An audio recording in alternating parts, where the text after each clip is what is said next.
හරි. බලන්නකෝ. අපි හයිඩ්‍රජන් වර්ණාවලිය ඉගෙන ගන්නකොට අපි ඉගෙන ගත්තා මෙන්න මේ යම් කිසි ශක්ති මට්ටමක ඉඳලා නැත්නම් උච්ච අවස්ථාවක ඉඳලා තව අවස්ථාවකටපත් වෙනකොට ඒකේ එක ශක්ති කදම්බ වලට අනුරූපව වර්ණ රටා ඇති වෙනවා කියලා. එක ශක්ති කදම්බ වලට අනුරූපව වර්ණ රටා ඇති වෙනවා කියලා ඉගෙන ගත්තා. ඒ අනුරූපව වැටෙන තරංගවලට අපි ශ්‍රේණි නම් කරා ලයිමාන්, බාමර්, පාෂන්, බ්‍රැනඩ් සහ ෆාන්ටි කියලා ශ්‍රේණි නම් කරා. මේ ශ්‍රේණි අපි මේ විදිහේ ඩයග්‍රෑම් එකක් ඇඳලා රූප සටහනක් ඇඳලා සංඛ්‍යාතයේ වැඩි වෙන පැත්තේ ඉඳලා සංඛ්‍යාතයේ අඩු වෙන පැත්තට ලකුණු කරපුවාම අපි දැක්කා මේ රේඛා අතර පරතරය එන්න වැඩි වෙනවා සංඛ්‍යාතය අඩු වෙනකොට. සංඛ්‍යාතය වැඩි වෙනකොට එන්න අඩු වෙනවා. මේක අර කලින්ම උගන්වපු එකම තමයි. හරි. ඒ වගේම මේකේ තියෙනවා පාට. මේකේ තියෙනවා පාට. මොනවද පාට? මේ එක ශක්ති මට්ටමක ඉඳලා තව ශක්ති මට්ටමකට යනකොට මොකද වෙන්නේ? ශක්ති වෙනසක් වෙනවා. ශක්ති වෙනසක් වෙනකොට මේ ශක්ති වෙනස හින්දා මේ රේඛාවලට විවිධ වූ වර්ණ ඇති වෙන්න පුළුවන්. ඇත්තම කිව්වොත් ශක්ති මට්ටම් ඔස්සේ ඉහළට යනකොට හරි පහළට එනකොට හරි මොනවා හරි වෙනකොට මේවල ශක්තිය අපිට පෙන්නනවා නම් ඒක පෙන්වන්න ඕනේ දෘශ්‍ය ආලෝක කලාපයේදී විතරයි. පෙන්වන්න ඕනේ දෘශ්‍ය ආලෝක කලාපයේදී විතරයි. ඒ කියන්නේ බාමර් ශ්‍රේණියේදී තමයි. බාමර් ශ්‍රේණිය තියෙන්නේ කොහේ ඉඳලා කොහාටද?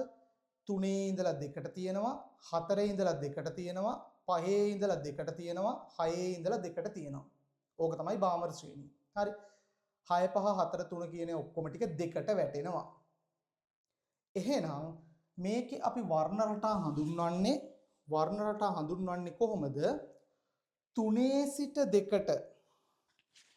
හරි. වර්ණ රටා හඳුන්වන්නේ කොහොමද? 3 සිට 2ට වැටෙනවා නම් ඒක සාමාන්‍යයෙන් රතු පාටයි කියලා කියනවා. හරි. ඒ කියන්නේ මොකක්ද? 3 ඉඳලා මෙන්න මේ ශක්ති මට්ටමේ ඉඳලා මෙතෙන්ට පල්ලෙහාට එනවනම් අපි කියනවා ඒක රතු පාටයි කියලා. 4 ඉඳලා 2ට වැටෙනවා නම් ඒක කොළ පාටයි. හරි. 4 ඉඳලා 2ට වැටෙනවා නම් ඒක කොළ පාටයි. හරි. 5 ඉඳලා 2ට වැටෙනවා නම් මේක නිල් පාටයි. 6 ඉඳලා 2ට වැටෙනවා නම් මේක දම් පාටයි. ඔහොම පාට 4ක් මේ බාමර් ශ්‍රේණියේ තියෙනවා. 3 ඉඳලා 2ට රතු පාටයි, 3 ඉඳලා 2ට රතු පාටයි, කොළ පාටයි, නිල් පාටයි සහ දම් පාටයි කියලා. ඔන්න ඔය වර්ණ රටා 4ත් එක්ක අපිට මොකද අපි අඳින රේඛා සටහන් වල වර්ණය දාන්න අපිට ඕනම් පුළුවන්. හරි. ඕක තමයි හයිඩ්‍රජන් වල විමෝචන වර්ණාවලිය. විමෝචනය වෙනකොට ඇතිවෙන වර්ණාවලිය. විමෝචන වර්ණාවලිය. හරි. එතකොට අවශෝෂණ වර්ණාවලිය කියන්නේ මොකක්ද?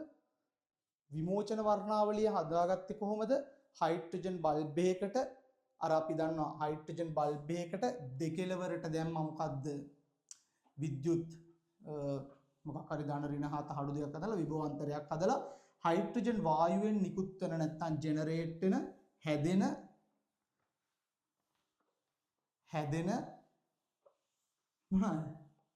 ආලෝකය කාඩ්බෝඩ් කෑල්ලක් තියලා වහලා ප්‍රිස්මයක් තුලින් යවලා ඒක ප්‍රිස්මය හරහා විභේදනය වෙන්න පටන් ගත්තට පස්සේ පේන්න තිබ්බා වර්ණ රටා වගේක්. හරි. ඒකට කිව්වා හයිඩ්‍රජන් වල විමෝචන වර්ණාවලිය. දැන් බලමු අවශෝෂණ වර්ණාවලිය. අවශෝෂණ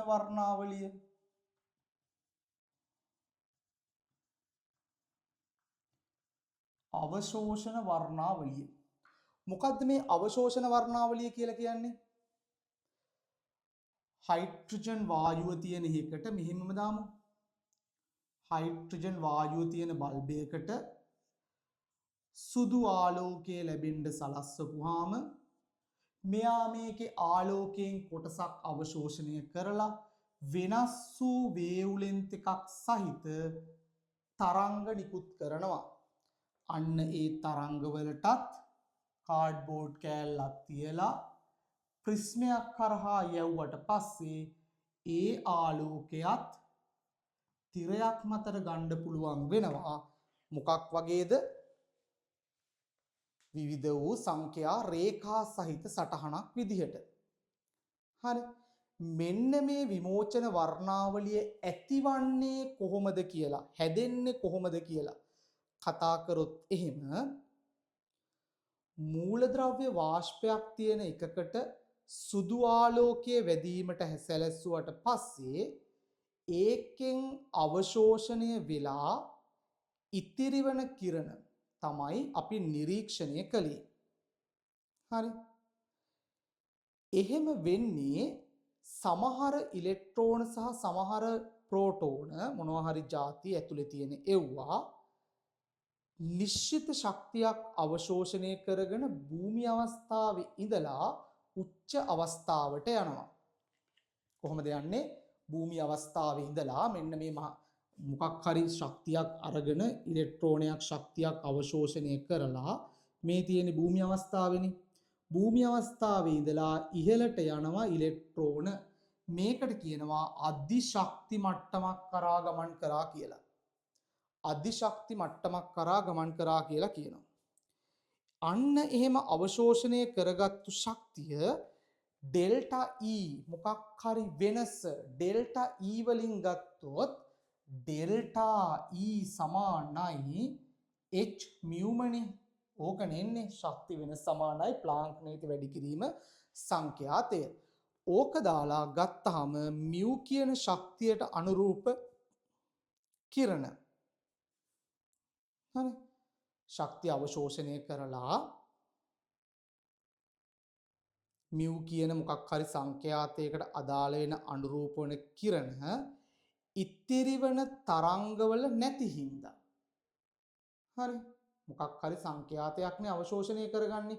ඒ කියන්නේ ඉලෙක්ට්‍රෝනයක් හරි ප්‍රෝටෝනයක් හරි මොකක් හරි එකක් ඔය එවන ශක්තියෙන් අදාළ සංඛ්‍යාතය අවශෝෂණය කර ගන්නවා.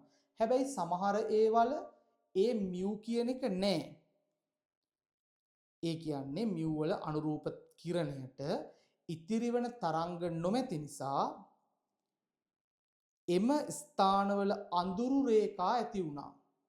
හරි අපිට මතකයි විමෝචන වර්ණාවලියේදී අඳුරු රේඛා ආවා, අවශෝෂණ වර්ණාවලියේ ආවේ අඳුරු කලාප. එහෙමද ආවේ? මොකක්ද ආවේ?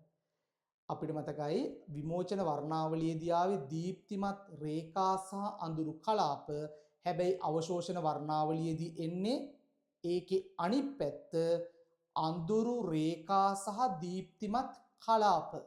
හරි අන්න ඒ සංඛ්‍යාතයේ නැති තැන මෙයාට විමෝචනය කරන්න පුළුවන් ශක්තියක් නැහැ. ඒක හන්දා මෙයා එතන අඳුරුවට පෙන්නනවා. ඇයි? සමහර ඉලෙක්ට්‍රෝන අදාළ සංඛ්‍යාතයේ සහිත ඉලෙක්ට්‍රෝනයේ ශක්තිය අරගෙන මෙයා උච්ච අවස්ථාවකට ගිහිල්ලා. හරි අපිට ඒක විමෝචනය කරනකන් ඉන්න ඕනේ නැහැ. එහෙම වුණොත් ඒක විමෝචන වර්ණාවලිය වෙනවනේ. ශක්තිය ආවට පස්සේ සුදු ආලෝකය ආවට පස්සේ මේක ඇතුලේ තියෙන සමහර මූලද්‍රව්‍ය වල හයිඩ්‍රජන් පරමාණු වල භූමි අවස්ථාවේ තියෙන ඉලෙක්ට්‍රෝනය අධිශක්ති මට්ටම් කරා ගිහිල්ලා. එතකොට ඒ අදාළ සංඛ්‍යාතයට ගැලපෙන ඉලෙක්ට්‍රෝනය භූමි අවස්ථාවේ නැහැ.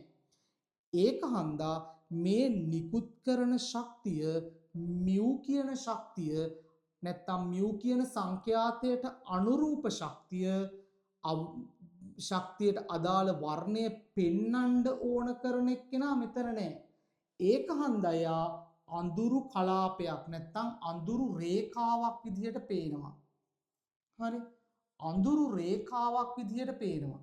හැබැයි ඒ ඉලෙක්ට්‍රෝන ප්‍රෝටෝන නැති වුණාට මොනවා හරි ඒවා නැති වුණාට ශක්තිය අවශෝෂණය කරගෙන ප්‍රෝටෝන හරි ඉලෙක්ට්‍රෝන හරි ගියාට ඉලෙක්ට්‍රෝන අධිශක්ති මට්ටම් කරා ගියාට අනික් ඉලෙක්ට්‍රෝන වලට ඒ සංඛ්‍යාතය අපි හිතමු මෙතන 400යි නැනෝමීටර් වේව්ලෙන්ත් එකකින් එන සංඛ්‍යාතය තමයි දෙන්නේ. මේකේ තියෙනවා ඉලෙක්ට්‍රෝනයක් මේ 400යි නැනෝමීටර වලට කම්පණය වෙනවා. මෙන්න මේ ඉලෙක්ට්‍රෝනේ 400යි නැනෝමීටර ඉලෙක්ට්‍රෝනේ අරගෙන ගියා. හැබැයි මෙතන 410 450 500 වගේ නැනෝමීටර් වල තියෙන ඉලෙක්ට්‍රෝන තියෙනවා. එක එක ভাইබ්‍රේෂන් තියෙන ඉලෙක්ට්‍රෝන තියෙනවා. අන්න ඒ ඉලෙක්ට්‍රෝන මේ ශක්තිය උරාගෙන යන්නේ නැහැ. ඇයි? සුදු ආලෝකයේ තියෙන ශක්තියයි මෙතෙන්ට යන වෙන ශක්තියයි වෙනස් හින්දා. ඒක හන්දා මෙන්න මෙයාලා ශක්තිය අවශෝෂණය කරගන්නවා. මෙයාලගෙන් අවශෝෂණය කරගන්න ශක්තියක් නැහැ, මියු නැහැ. හරි. ඒක හන්දා තමයි අවශෝෂණය ශක්තිය පේන්නේ අවශෝෂණය කරගත්තු වර්ණාවලියේ පෙන්වන්නේ විමෝචන වර්ණාවලියේ අනිත් පැත්ත පැහැදිලිවම. ඒ කියන්නේ දීප්තිමත් රේඛා වෙනුවට අවශෝෂණ වර්ණාවලියේ පෙන්වන්නේ දීප්තිමත් කලාප.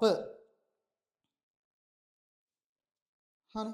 දීප්තිමත් කලාප ඇති වෙනවා. අපිට තේරුණානේ ඔක.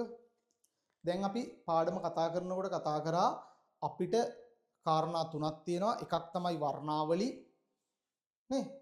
අන්තිම එක තමයි පහන් සිලු පරීක්ෂාව. මං කිව්වා මේ පහන් සිලු පරීක්ෂාව තැන් කීපයක උගන්වන්න පුළුවන් කියලා. හරි. ඕක තමයි අවශෝෂණ වර්ණාවලිය වෙන සිද්ධිය. ඊගාවට අපි කතා කරන්නේ පහන් සිලු පරීක්ෂාව ගැන. අවශෝෂණ වර්ණාවලියයි විමෝචන වර්ණාවලියයි කියන දෙකම අපි මේ වෙනකොට ඉවර කරලා තියෙනවා. විමෝචන වර්ණාවලිය කියලා කියන්නේ අවශෝෂණ වර්ණාවලිය අනිත් පැත්ත, නැත්නම් අවශෝෂණ වර්ණාවලිය කියලා කියන්නේ විමෝචන වර්ණාවලියේ අනිත් පැත්ත. ඒක ඇති වෙන්නේ කොහොමද කියන එක තමයි ඔය පැහැදිලි කරේ. ඕක හින්දා අපිට ඇති වෙන්නේ දීප්තිමත් කලාප සහ අඳුරු රේඛා. ඒක තමයි ඕකේ තියෙන විශේෂත්වය.